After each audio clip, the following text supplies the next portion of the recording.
let's go to temple.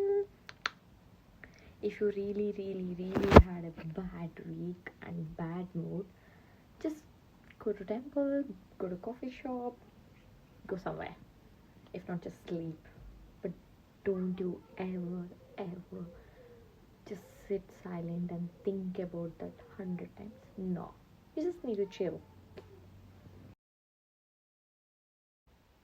ముందు చెప్పినట్టు చాలా అంటే చాలా బ్యాడ్ వీక్ ఉండే, అందుకని చెప్పి ఏం చేయాలన్న క్లారిటీ లేనప్పుడు గుడికి వెళ్తాం కదా. సో గుడికి వెళ్ళడానికి అలా రెడీ అవుతూ, మేబీ గుడికి వెళ్ళడం అనేది ఒక రీజన్ అంతే, రెడీ అవ్వడం అనేది ఒక మోటివేషన్. సో జస్ట్ అలా రెడీ అయ్యి కెమెరా ముందు పోజులు ఇస్తూ అద్దంలో నన్ను నేను చూసుకుంటూ ఎంత మురిసిపోతున్నా అంటే మేబీ ఐశ్వర్య రాయ్ కూడా ఇంతలా ఫీల్ కాదు కావచ్చు. సో రెడీ అయిపోయినా అన్నీ బాగానే ఉన్నాయి, నా బొట్టు దొరకలే. ఎంతసేపు వెతికినా కానీ నాకు బొట్టు దొరకలే. చాలాసేపు వెతికి ఆల్మోస్ట్ ఒక 20 minutes తర్వాత నా బొట్టు దొరికింది. అలా బొట్టు పెట్టుకున్నా and we started to go. అసలు ఇంతకు చెప్పలేదు కదా ఎక్కడికి వెళ్తున్నామో.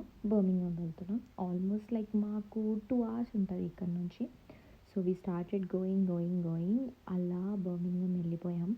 నేను ఎప్పుడు వెళ్ళినా అదొక ఏమంటారు బిజీ ఉంటుంది. మేబీ మేము ఎప్పుడు స్పెషల్ డేస్కే వెళ్ళినాము, but this time it was so nice. ఎందుకంటే అంత ఎక్కువ హెవీ క్రౌడ్ లేదు అండ్ చాలా బాగా అనిపించింది నాకు.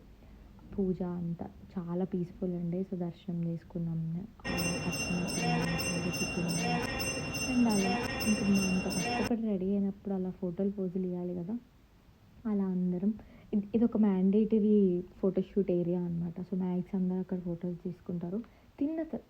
ఫొటోస్ తీసుకున్న తర్వాత ఇంకా తిండి కార్యక్రమం స్టార్ట్ అయిపోయింది. ఎంతలా మెయిన్ టెంపుల్స్లో the most beautiful thing is food.